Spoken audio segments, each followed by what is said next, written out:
Three, two, one, and we're live. Welcome back to Conversations with. If you're listening, expecting to hear about fitness, weight loss, or health journeys, especially from the James Smith Academy, well, you're in for a bit of a treat because this is our new season. I've entitled it Business Time, and if anybody's listened or watched to Flight of the Conchords, which was originally aired back in 2007, you'll know the connotation of business time.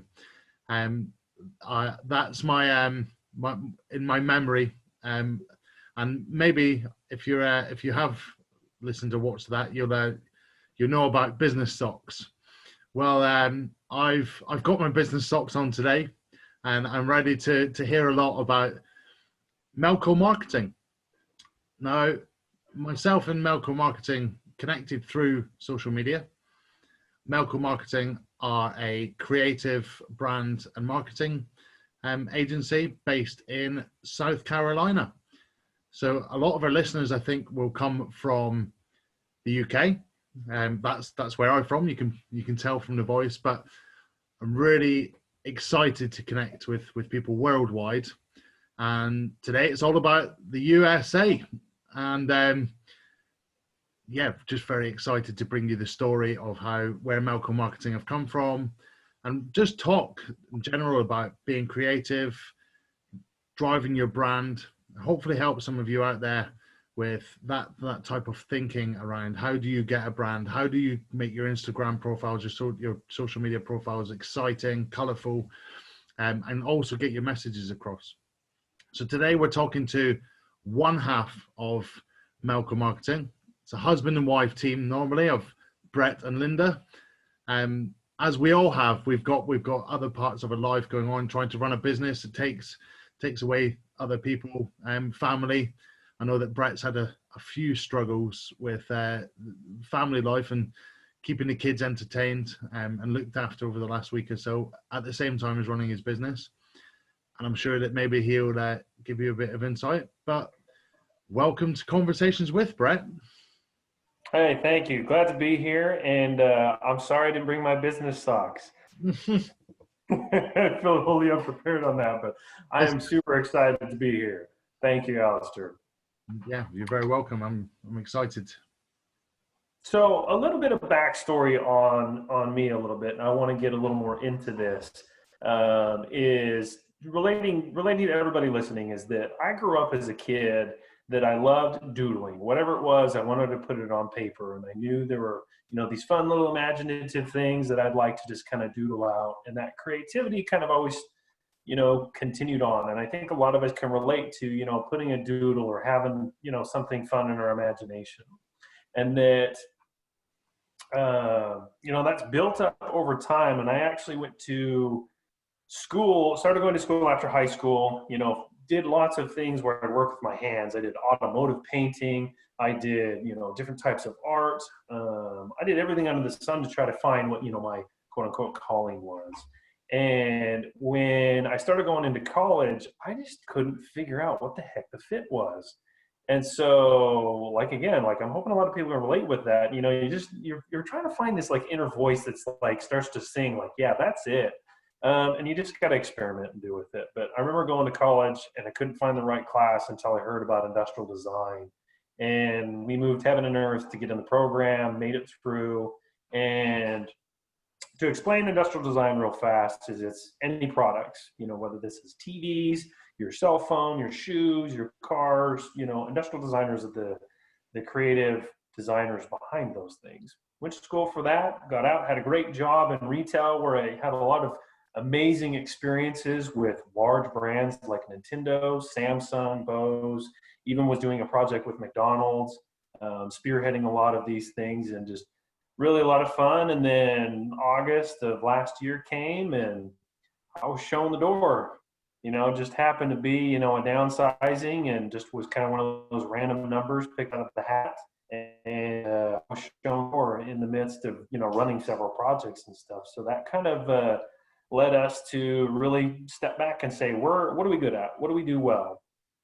My wife has actually had, prior to this, 10 years of experience, 12 years of experience of marketing. And so we kind of got an opportunity to start doing some marketing with people. And we decided, you know what? I've kind of been doing marketing in retail and really wanted to not just focus on the retail aspect, but the emotions, the buildup, the audience that, you know, comes into retail. And we decided to move it into marketing and specifically into social media marketing. So that's how Mellcomarketing was formed. And it really just came out of the opportunity of a friend saying, look, you know, we need some marketing. We know you guys have a little bit of experience with it. And they gave us a chance to do, you know, a few little marketing things for them. And we just kind of said, hey, let's go all in. Let's do it. So that's how Mellcomarketing was born initially.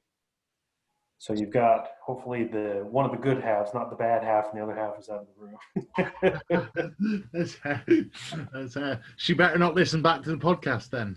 I know, right? Otherwise, you're not getting your tea tonight. You're exactly right.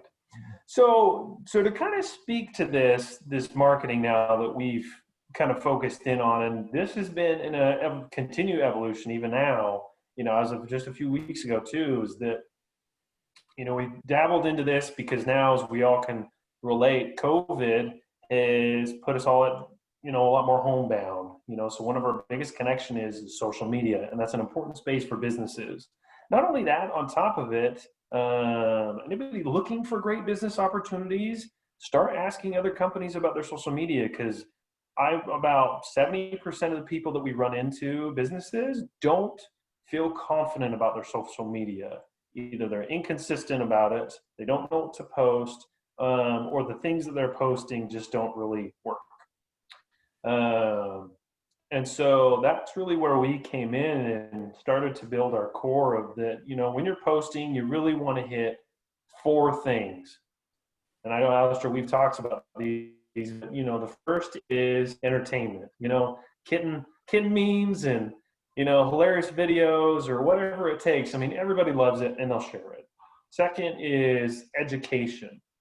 You know, I'm going to teach you something. I'm going to help you understand my product better. Or, you know, I'm going to teach you some hacks that you never knew about. Third is insights. So if I'm going to, you know, kind of keep you up to date on the latest trends, keep you going that way. And the fourth one that I really like, which can span several categories, is unexpected.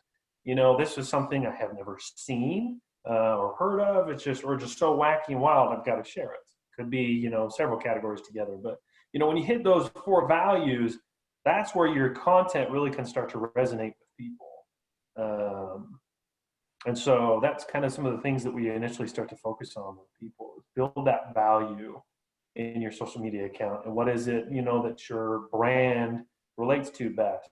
You know, so like celebrities, sometimes they really just relate to entertainment, or insight. Hey, this is the latest thing that I've been up to, so then I can, as a person, take that story and go start telling other people about it. So those are some of our biggest focus. But then on top of it is the creative aspect of it.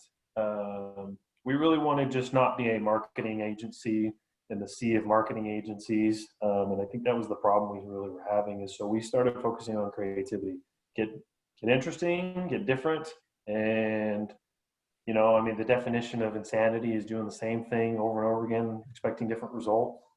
So we started to try to take a creative approach.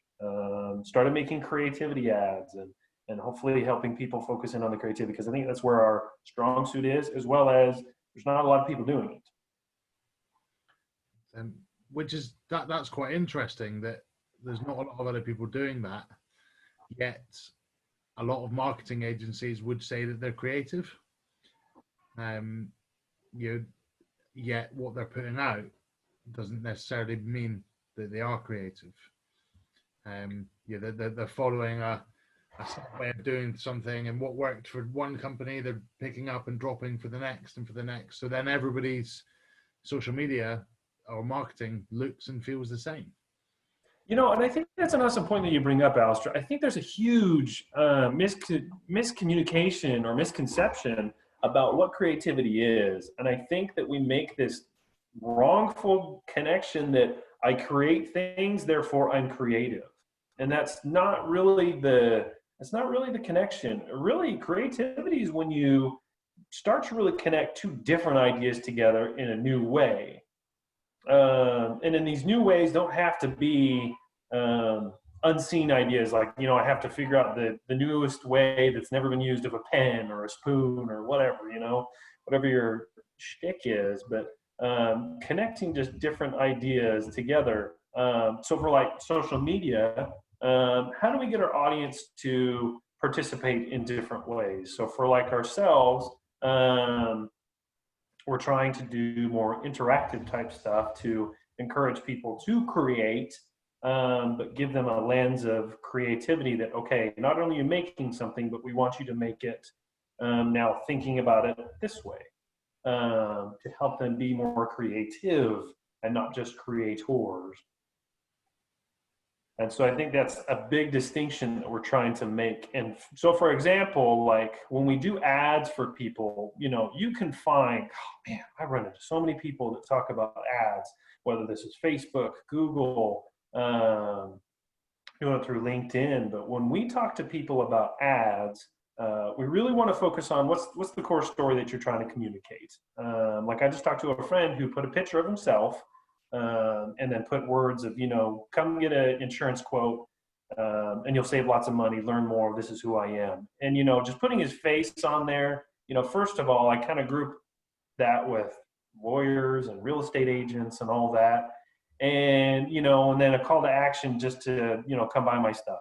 As a consumer, it's not hitting value for me. Yes, I could probably save money, but everybody tells me that. And the communication of the story that I'm saving money, though, doesn't connect that with his face. So when we start to talk to people about their ads and things, we want to really dig down into that. Like, for instance, like a drill bit. I don't want another drill bit, Alistair. I want a different hole, or a bigger hole, or a specialized hole. I didn't want another drill bit. And so I'm laughing at that because when I was at Sky, which is a satellite TV provider in the UK, I was working there in sales, and we had a bit of a fun as management about how we would engage our teams. And I worked with a Canadian guy who, and Jason, if you're listening, I still laugh at the story.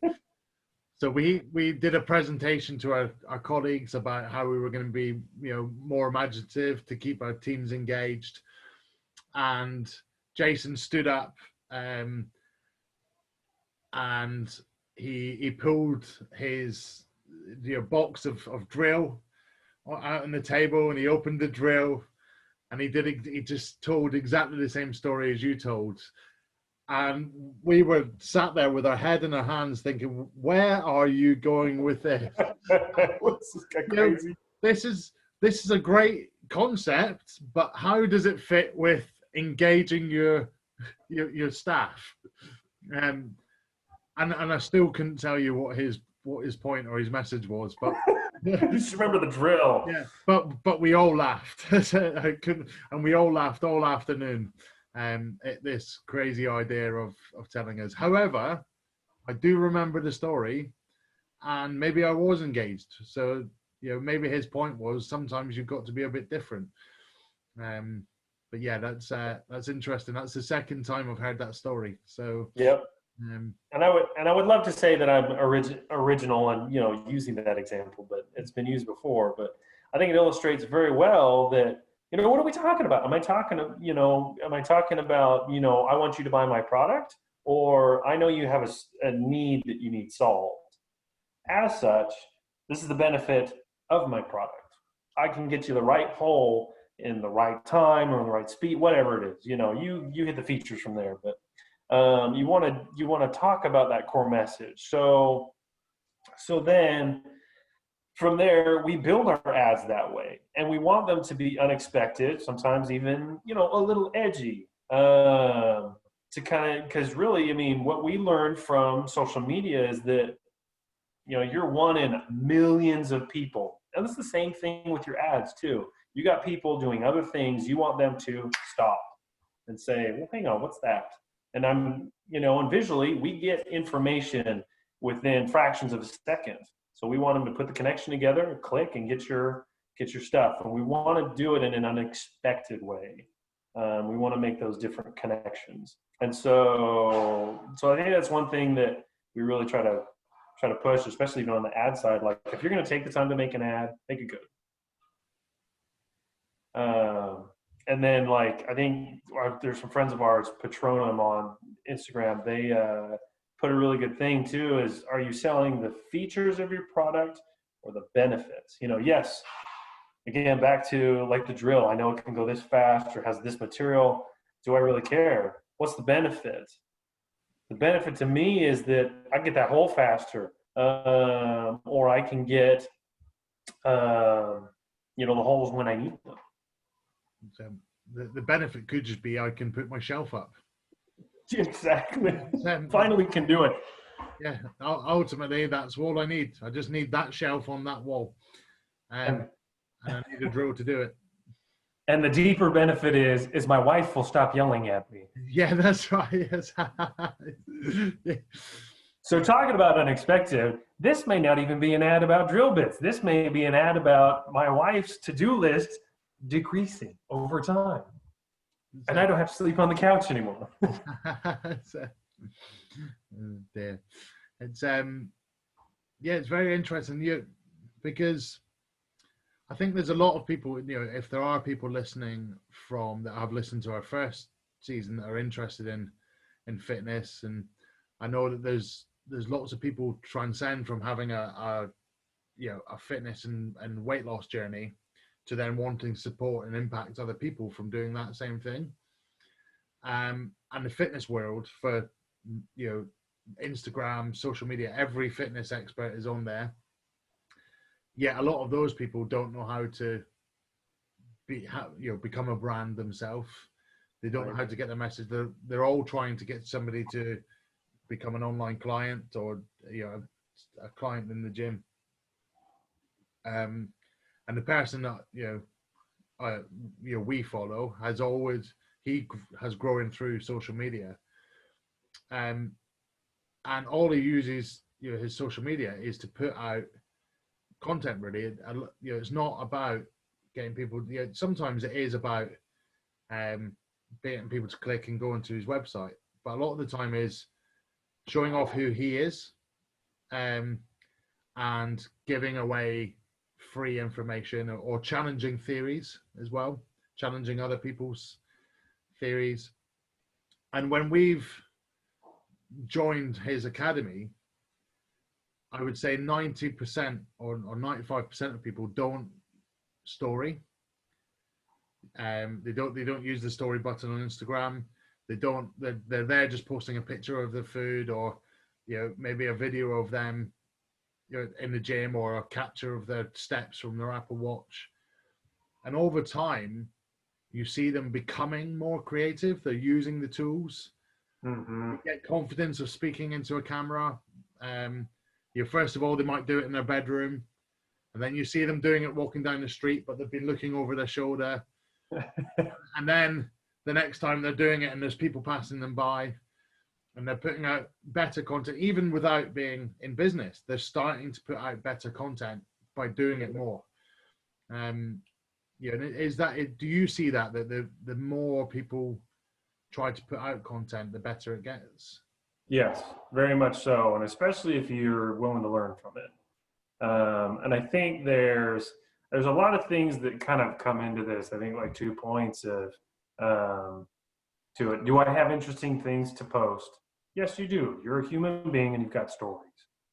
And like you said, coming from a fitness standpoint, there's a tremendous amount of journey and growth that happens there.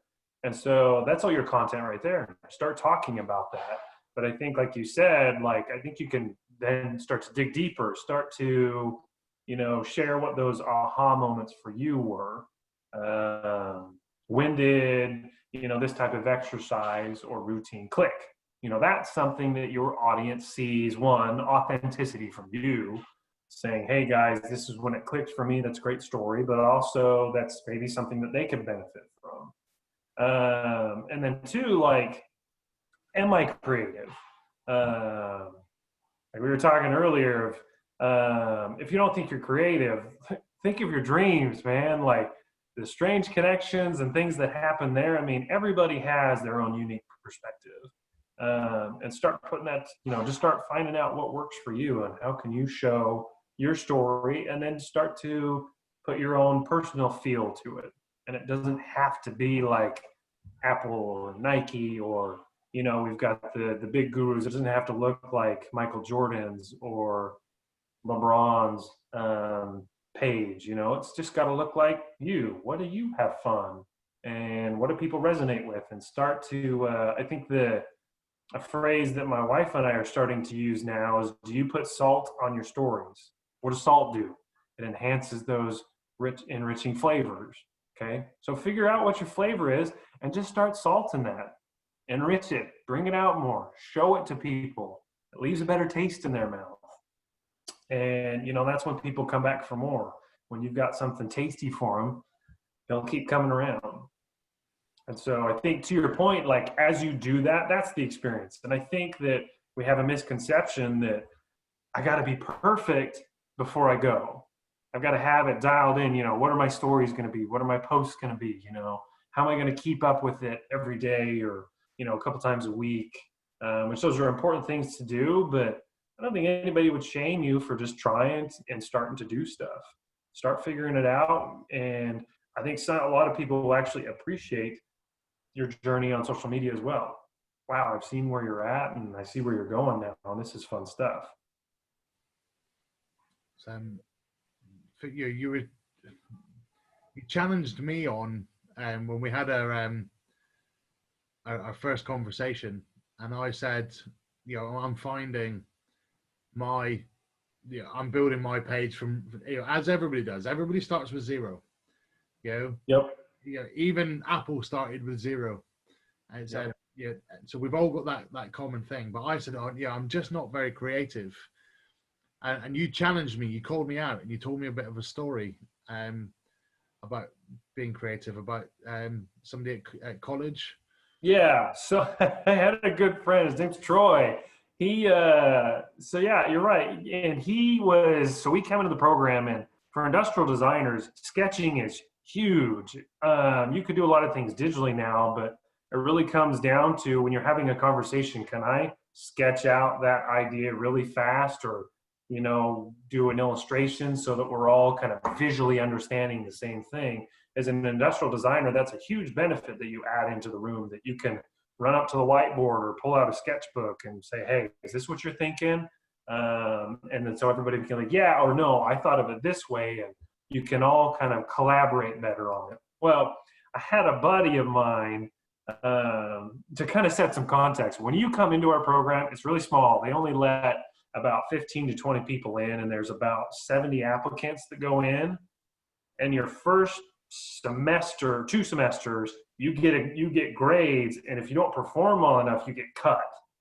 And so your sketching, your design, your creativity is, kind of your token to get through the program. And so, like, I saw one of my friends come in. We weren't really friends at the time. I saw him come in, could barely do stick figures, and I'm like, man, that guy's going out.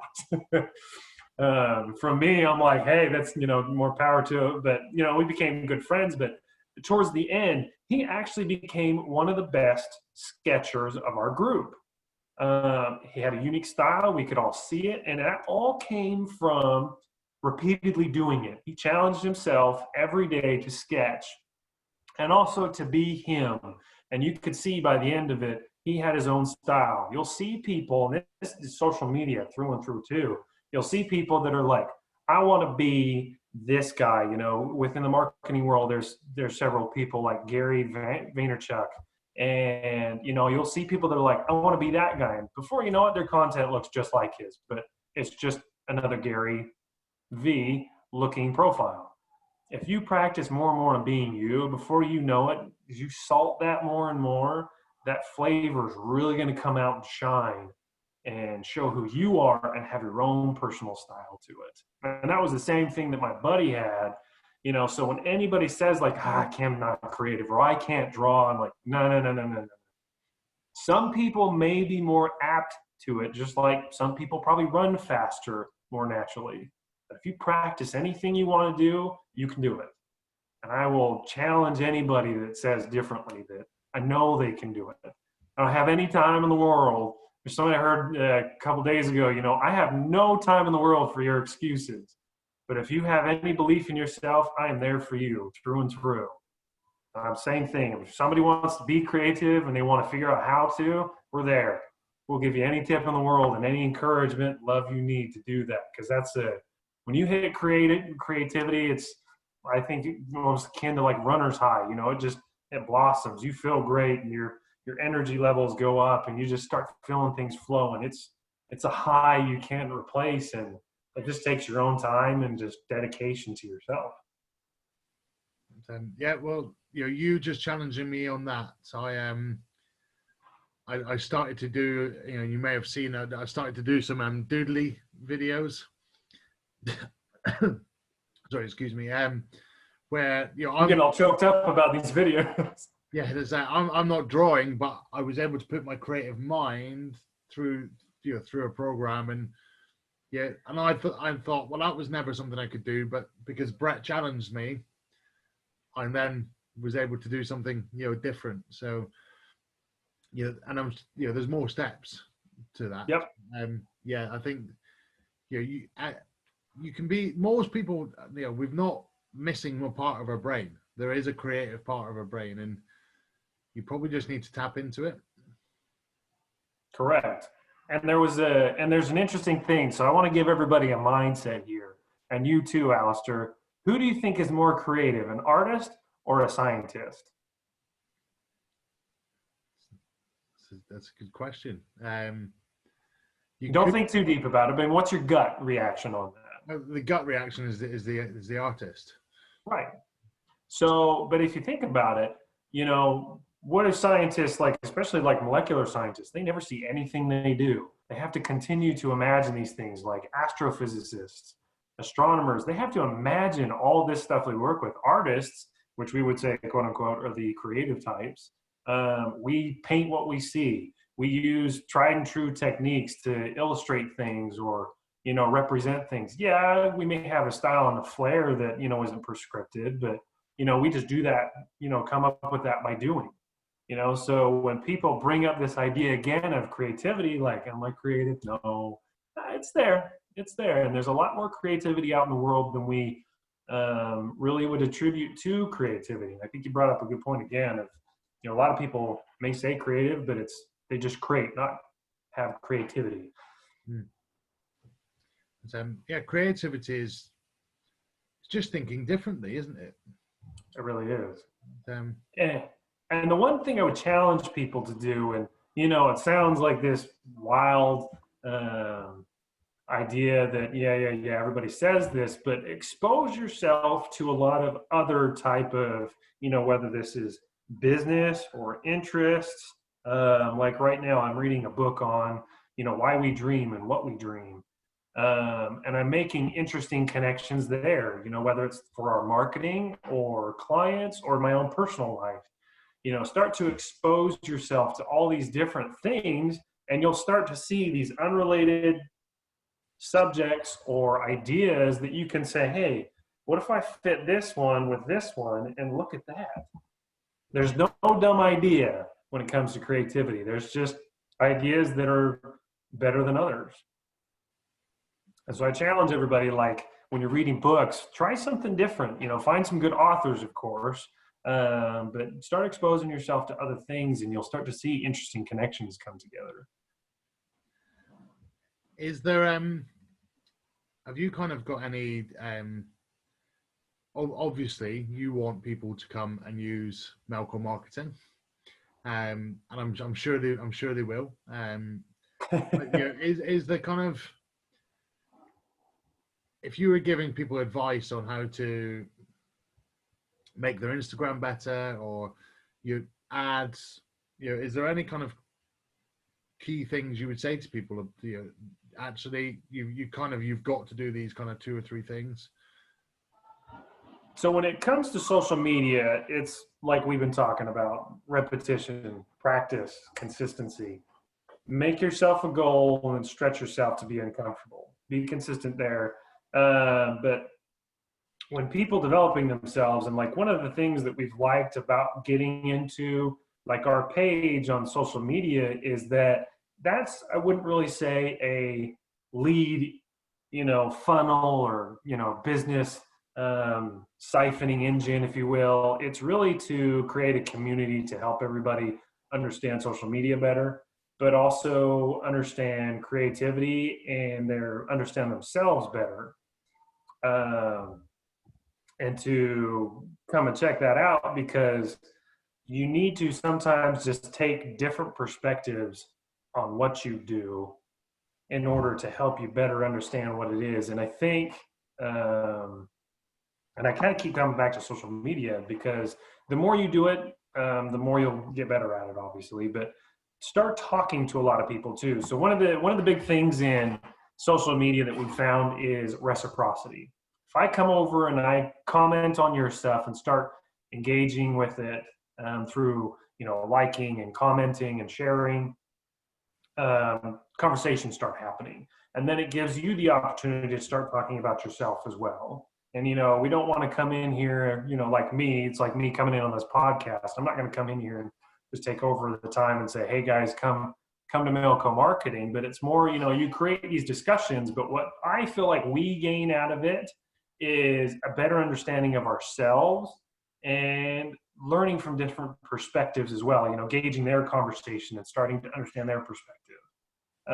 As well as we start telling our story, every time you tell it, you kind of refine that. Like, think of a stone going down the hill. It's rough when it starts out, a rough stone rolling. You start knocking off those hard, jagged corners, and slowly you start smoothing this thing out. So by the time you get it down to the bottom of the hill, you got this smooth river rock.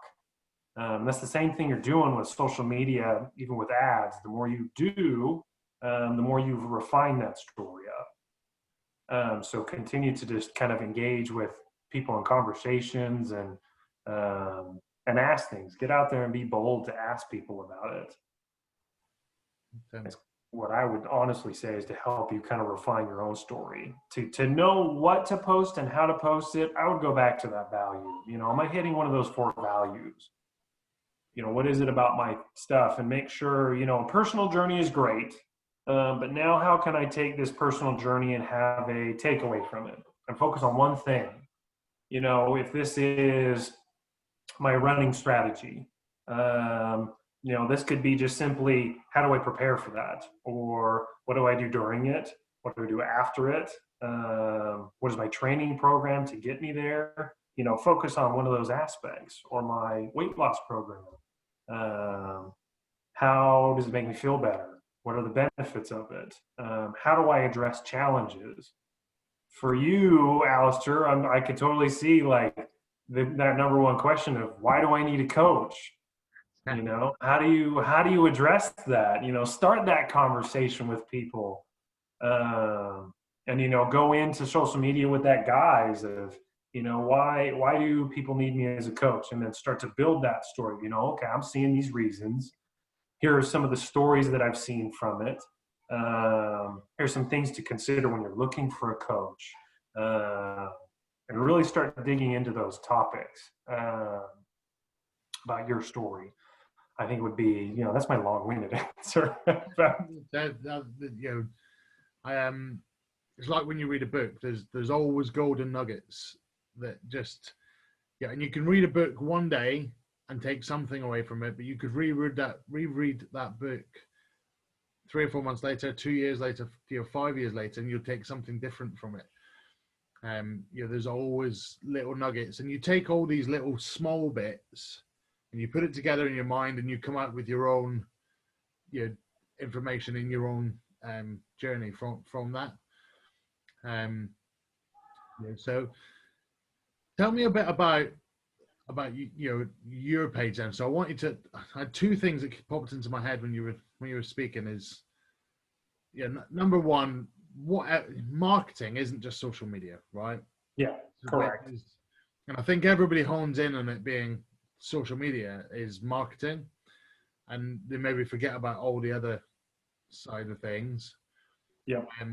But then I'm also thinking, while we are speaking about social media, before we move on to that, is yeah, I've followed your page for a little while now, and I think there's some different stuff on there. But maybe tell me about what Mellco's page is like, and some of the things you've tried, some of the things you're doing currently, so that it fits within that kind of the values you've got. Yeah. So, and on that page, I mean, like we've been talking earlier, is still an evolution of itself. I wouldn't say we're in butterfly mode by any means at this point. It's still evolving. And so now, kind of where we're at, so we hit this great niche of providing value to people. We originally started out like, let's just start posting about marketing stuff. We'll talk about what we do. We'll post examples of our work, kind of what we all traditionally think of, I should put on there. I love inspirational quotes to inspire, always get those, feel good and stuff. So that was our initial approach. But then we started to see that, when you post value to people, that's something they have a takeaway every time. It stops being about you and it starts being all about sharing your knowledge. And you're going to have a lot of people that come into it and say, oh, I'm just going to mine this sucker for all the nuggets that he's got. And that's the hope. That's hopefully our audience. But then there's going to be this small percentage that comes in, especially when we talk to local businesses. This is them in a nutshell. That I love the tidbits you guys are doing. It gives me confidence in you. I don't have time to do this stuff. Can you do it for me? And I think that's really one of the goals of what our page is. But really, the focus is now is community. And really focusing on that creativity. We've started doing some creative ad exercises that we do to show, one, to have fun. I love making creative ads. Recently, we did one with Crayola crayons, where mounted bazooka. We put a Crayola crayon there and called it the weapon of mass doodling. And so, and it was just kind of a play on a creative ad to get you remembering Crayola and the doodling that you can do with it. And we attached a stat to it of, how much you can remember in a business meeting if you doodle during that meeting. And a lot of people were like, hey, this was a cool ad. I didn't know that. I need to start doodling. And it just creates a fun conversation. And then we're also doing exercises and things to help people, again, have fun. We've got these brand shields, but it's been helping people to almost take like a homework assignment from some branding that we've been talking about and now apply that. So our hope really is to build community, have fun with it, and provide value while we're doing it, and provide creativity and inspiration to people. Because like you said, marketing is a huge, wide variety of things, because we do lots of other stuff outside of social media, but a lot of it really comes down to the umbrella of social media, whether it's video, content, creativity ads, or actually, there's the physical creation of an ad, all falls within social media a lot for us now. But we want people to find a space where it's creative, it's fun, and it keeps that social aspect of social media.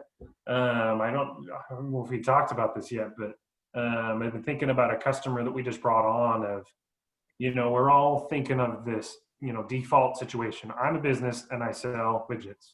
So my default thing for my page is to post about all my widgets. Hey, we've got to sell on this widget. Hey, I got to sell on that widget. Come check out. We've got sales on all of our widgets. And oh, by the way, we got more widgets. And it's kind of like, okay, we get it. But how's that social?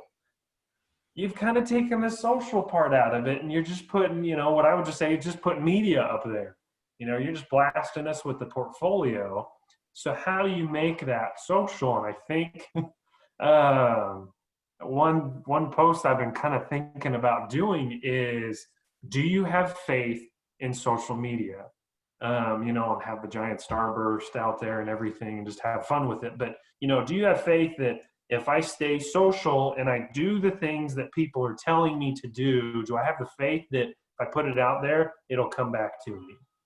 If I have the faith in, and I think with my customers, do they have faith in me of the weird stuff that I post that does not talk about their products directly? Will that translate into sales?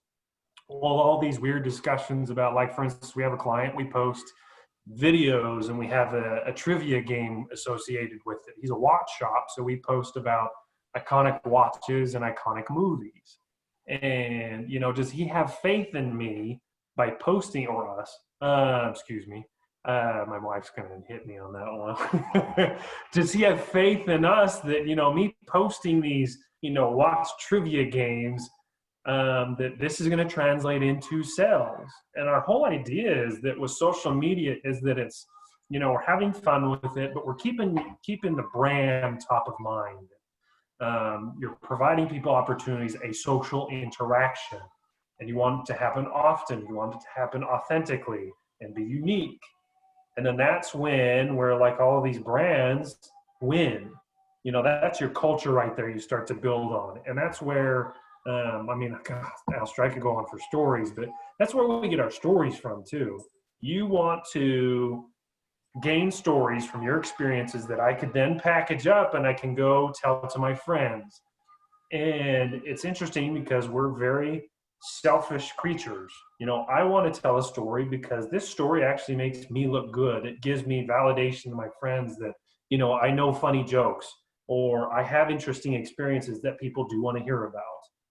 We kind of collect these things and retell them, not always because we're selfish, but there is that validation that happens from our stories. Because if you tell a joke or a story that's bad, you don't tell that story anymore. Yeah. So you, in terms of that, that social thing. So I can see you've got your dog in your lap. Yeah, he's my office partner here. Your admin assistant. But I'm not sure if it was the same in the US, but it was National Dog Day here yesterday. So that is related. But a pet, as much as and everybody loves to see a dog, and some people like cats with cat videos. That makes you very social. That makes you personable. I was listening to you there, and I could hear your children in the background. That makes you sociable and personable. It makes you real. You're not this clean cut. Everything's perfect. And I think that a lot of social media, that's what's perceived. Every image is airbrushed to within an inch of its life. Right. All the scenes are people wait for the whole scene to be set up perfectly to take a picture. Whereas actually some of the best content comes from somebody being interrupted, or a video that's not quite perfect, a typo, or it's it should be real. It shouldn't be highly polished, and because it's meant to be quick. If somebody's on your post and they've noticed your spelling mistake, all that means is they've been on your post for even longer. They're more engaged. Exactly. Because if not, they've scrolled past and they're gone. And there's actually a lot of strategy behind that too. Like again, another book I read called Win Bigly is about Donald Trump, President Trump, and his ability to take words and wordsmith them. Instead of saying win big, he says win bigly. And he uses these words that kind of, that's not a word, but it sticks. So do misspellings, they stick. Okay. And you're right. And if you don't, we go back and forth in our group here because my wife is like the perfectionist typist, and she's like, oh, I got a spelling mistake here. But you know what? Which post out of the 30 you looked at that day sometimes sticks out more? Yeah. It's, and actually, you mentioning Donald Trump. So everybody has their own perception. Okay. Here we go. We're not going to go down the politics. But I was listening to another podcast yesterday, and the two guys were talking about roasts. no, in the US it's a lot bigger than in the UK. We're not prepared to roast people. It's seen as rude, or it's not. Whereas in the US it's quite comical. It's everybody's embraces it. Um, in the UK we would say taking the piss, and it's okay. It's I can okay. remember that. It's okay between friends, but publicly or with somebody you don't know, we would say that was rude. But they were speaking about that, and they mentioned when Donald Trump was had his roast, and right at the end, they said, "Do you know what the difference is between me and you? About $7 billion," and then walked away. It's like, oh yeah, so things like that. But just the word roasts. I know that you do some roasts on your profile, and you even do some where you've not had permission with people. You've had permission with people. What was the kind of where did that idea come from? Has it worked? Is it engaging people? So it's interesting that's a good backstory to that, actually, and that's good to know because we've roasted some people in the UK. So I need to check on that. But so where it actually came from was it was a marketing lead tool. What we wanted to do. So our idea was we were initially started out as our Feature Friday, and it worked out well because we would just go into businesses and say, hey, look, we're a local company. One, a lot of businesses relate better to local companies because you get telemarketers all the time from some big conglomerate that doesn't understand you and just wants your money, not fully, but, it's kind of the perception we get.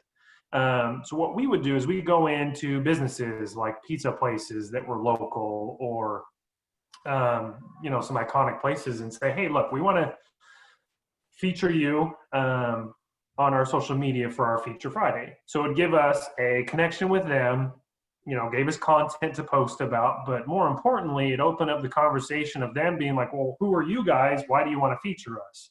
And that was an easy way to kind of warm leads up to start talking about what we do and talk about their marketing needs. So, I mean, if there was a tidbit for you to take for your social media stuff is that, feature places. And then that opens up, well, why are you featuring me? Well, this is what I do, and this is why I wanted to feature you. And, that conversation easily segues into, well, maybe I could use that, or, hey, that's great, thanks. We'll stay in touch, and this is a great connection. But it didn't work as far as building our social media audience. Some people appreciated it, but it was more just acting as a business tool. And so then when we made the shift to this more value type posting and whatnot, and as we decided, there are big names in this community that post about value and marketing and tips. What if we did, we featured some of them? And the way that we kind of, again, the creative lens here for our posts, when we would feature a business locally, we wouldn't just say, hey, this is, speak kudos about them all over the place. We would actually talk about who shouldn't go there, so like we did a go-karting place, and we said, if you're old, you don't like fast turns, if you've got a toupee or a pacemaker, like this is probably not the place for you. And stuff, because again, you see reviews all the time out there of what it is. So we decided that, but as we transitioned it to users on Instagram, we're like, we got to have this same flavor, and we decided, maybe a roast would be the best way of doing it. And so sometimes we kind of waffle back and forth to kind of making some jabs at people. Like if you've got a funny tattoo, we might, stick it a little, or if Pac-Man's your name, we might, make some references to that. I'm waiting for the roast then. Oh, it's coming. Don't worry, Alistair. With your approval, of course. Of course, yeah, crack on.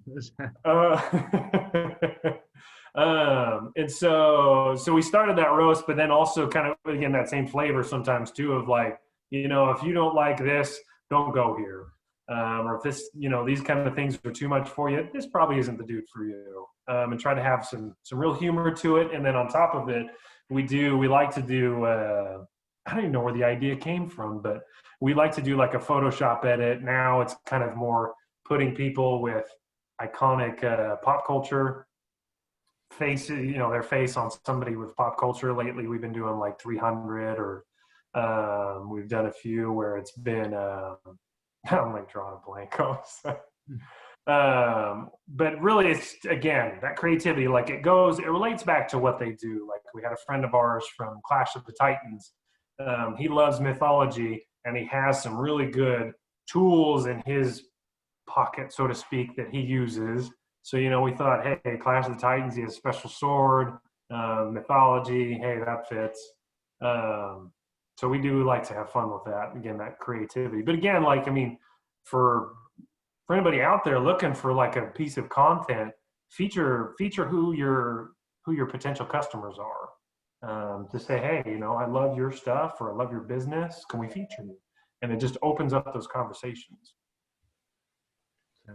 Yeah, definitely. And you and I would never have connected had you not put out a story asking for feedback on some of the changes you had made, and me dropping you a message saying, I loved what you were doing. I liked the creativity. I liked that you were personable. I probably didn't say all of that, but and I just dropped in a message saying, maybe we can collab. And you said, yeah, great. What were you thinking? And my first thought was, I wasn't thinking.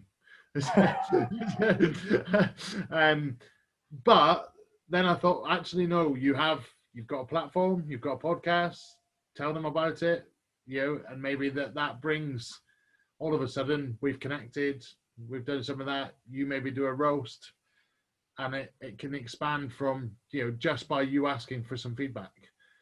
That was the start of it. So yeah, engage with people that's not your audience. You use what you've got around you. Think different. Totally. And it's interesting, those connections, like you said, it's interesting those connections you make, and you've got to do just like you did right there, Alistair. I think that's a stand-up thing that you need to do when you put it out there saying, hey, we're thinking about this, follow through. And that makes a difference with people as they start to say, hey, wait a minute, like you actually meant this, not just, oh yeah, we should connect and we totally should like each other's stuff, and then you kind of disappear.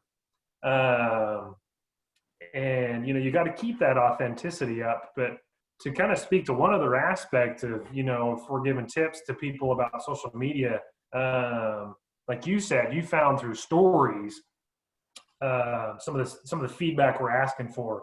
My personal opinion, and I feel like works the best for brands on social media, keep your feed for your content, those things that you want to be represented for on social media. But then when it comes to your stories, let that be about your why. Whether that's, so like for your personal journey, why am I doing this? Get on there and start talking about it. That isn't a space just to continue to extend your content into. I think that's a big loss that brands have, is that, if I go to your feed and then I go to your story, it feels the same thing. Or it's just another lead into what I'm already doing on the feed, on my page. But use those stories to really start, like you said, let me get my kids in there. I'm guilty of not doing it enough, but we try to be a little more, here's behind the curtains, here's what we're going on, or give us some feedback, or, I've gotten on there and been like, guys, this sucked. Sorry, we won't do that again, or whatever. And, drop some of our tips. I also try to get on there and talk about, calls that I got off of, like, hey, this worked well, or don't ever do this. Or we talk about our own story, like our own journeys, and what we did. Yeah, so that'd be one tip I'd give. Yeah, I think if people can feel that you're a human too, and often within your stories they'll connect with that. And if they connect with you, then they might connect on a brand level or on a business level. they might even connect on a friendship level. And that's, I think, first and foremost, that if you can build your network of friends from that, your business will follow. And I think I even said to you that, the idea of actually doing this podcast is, even if we only become friends out of it, we both win. Yep. And when I'm allowed to travel, I'll book some tickets and you can treat me to some barbecue. We'll go check out a NASCAR, right? Yeah, that's funny. I went to NASCAR when I went to Vegas, and it was hell of a day. It was very, very fun. I bet your ears are ringing ever since then. Yeah, they have been. It's very, very cool experience. So, but anyway, we digress. It makes us personable. Exactly. So, but you're right though. Those connections are key, and you got to make them, and you got to really find ways to foster those relationships. Like within Instagram, like I think the smartest thing they ever did was create a little feature called closest friends or close friends, that you can kind of tag the accounts that you really want to keep in connection with. And to be honest, we use it as a hack to just make sure those people that we really authentically want to keep up with, we can always go through that every day and say, okay, did I give them some discussion or like what they're putting out and support what they're doing.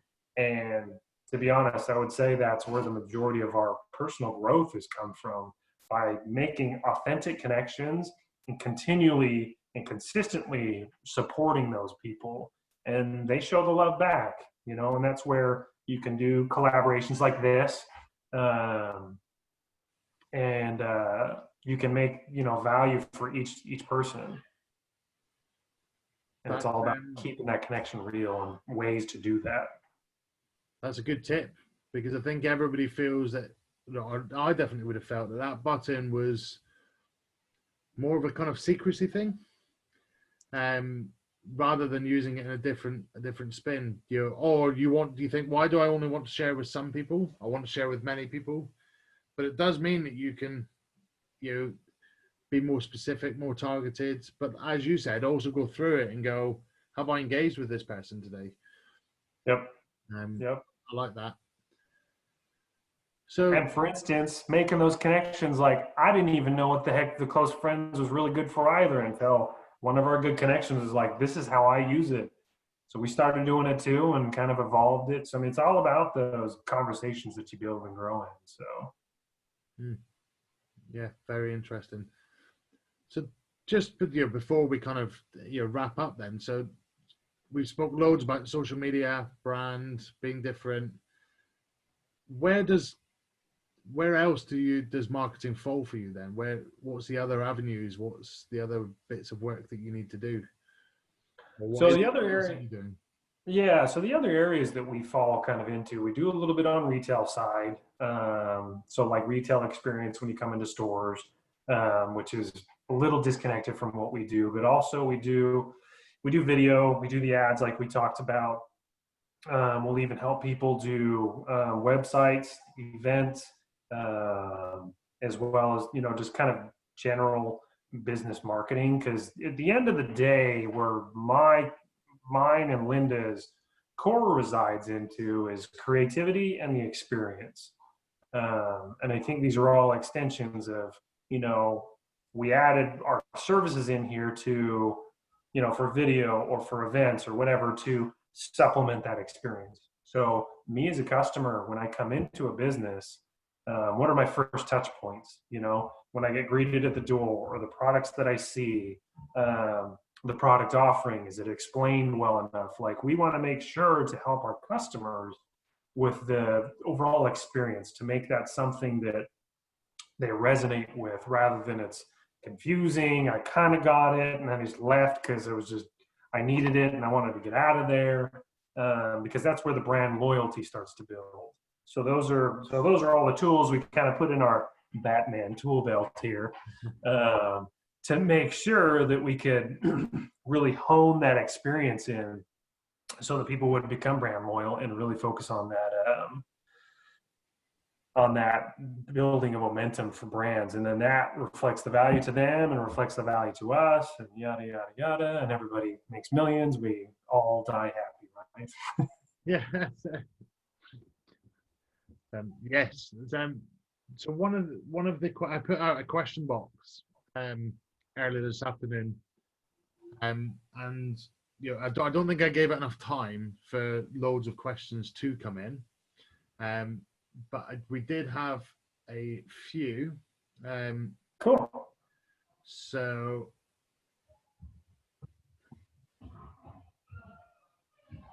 one of those questions was, in social media, is it important to be on every platform?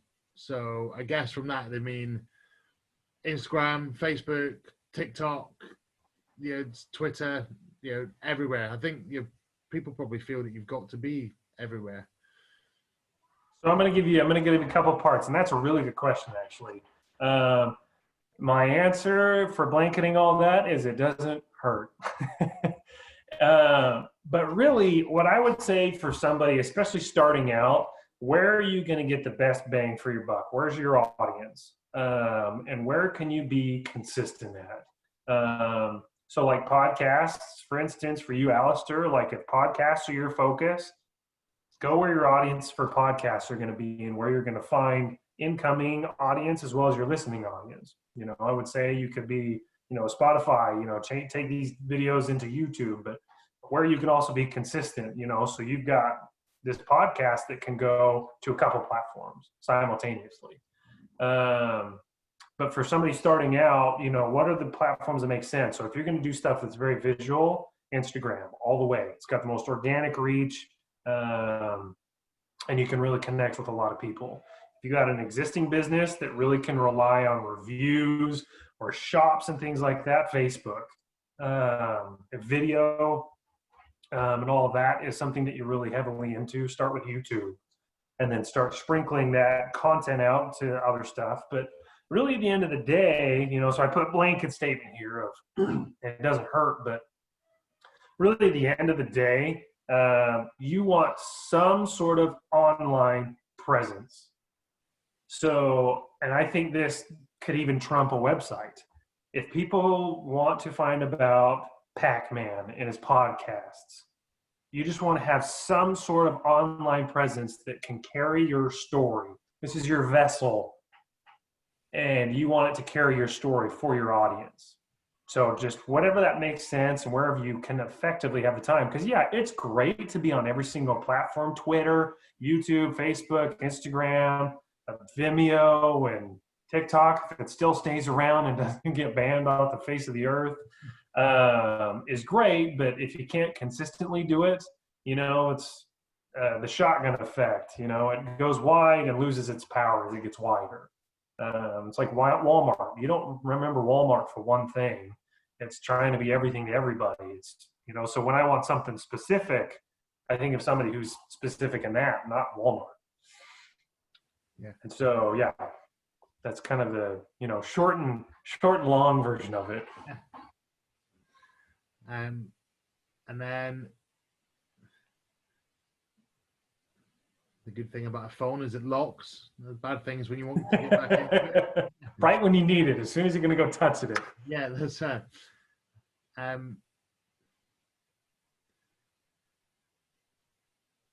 at least you don't have a mask on, so it doesn't, have to recognize the face. Oh yeah, that's what you always forget when you go to pay, or oh no, hang on, type it. Exactly, and it's ruined my social distancing by pulling my mask down. Yeah. Is there any specific software you recommend for creating content? So that's a good question as well. I would say, and this kind of goes back to my sketching friend, anything that you are willing to get comfortable in. I've seen people that create content in Word documents or PowerPoint even. I've seen people that are growing almost 1,000 followers a week that they solely make things in PowerPoint, nothing else. Personally, I use the Adobe Creative Suite, but I'm doing a lot more than just, static content creation. And I'm really familiar with the tools and kind of a nerd about all that. So, but there's also great software like Canva.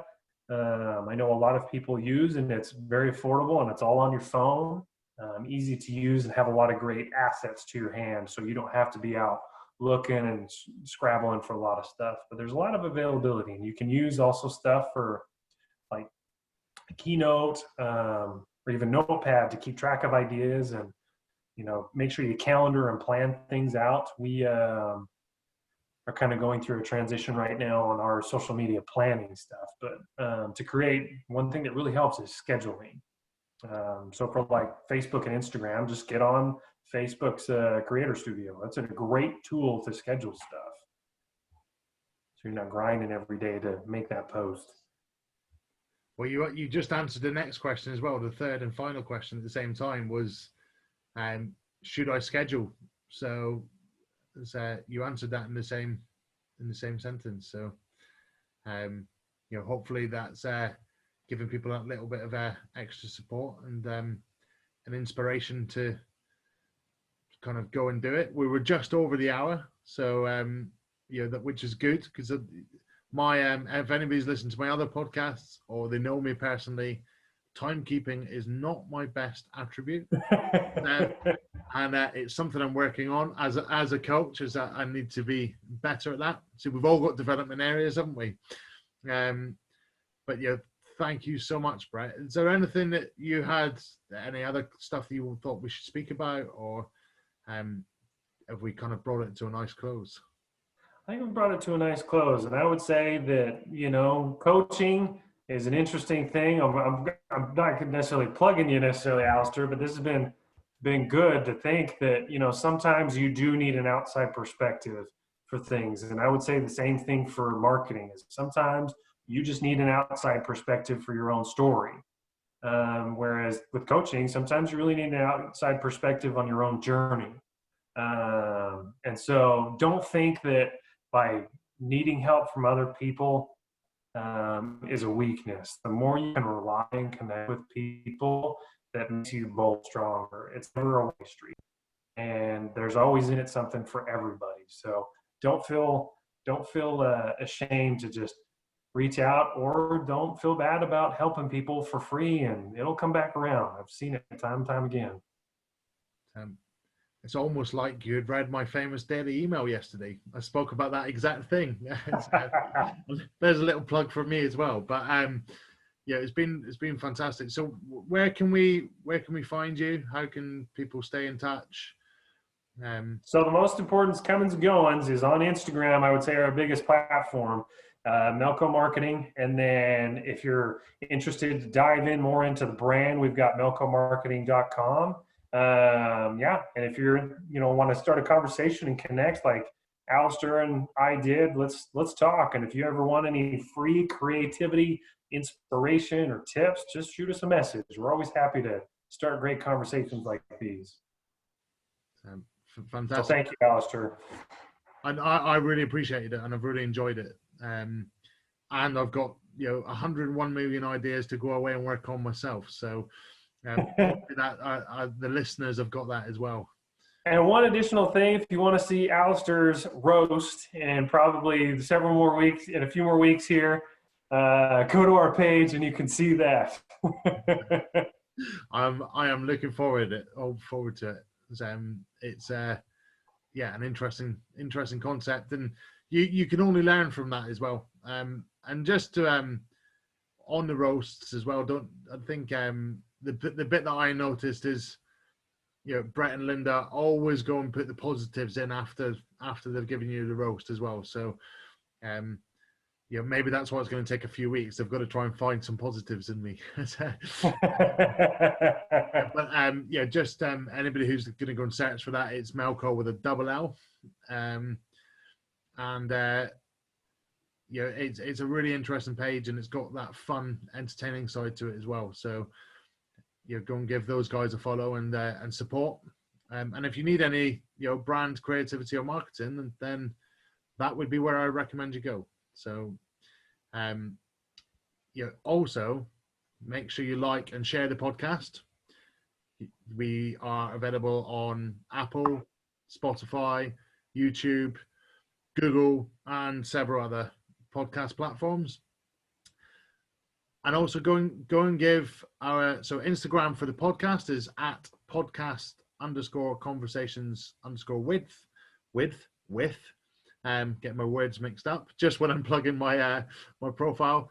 And for coaching, career development, personal development, business development, go and follow at Personal Accountability Coach. Thank you very much for listening. And as I said, please like, share, and tag us in your stories. We'd love to see it. And we will speak to you soon. I will line up another business time guest for you over the next couple of weeks.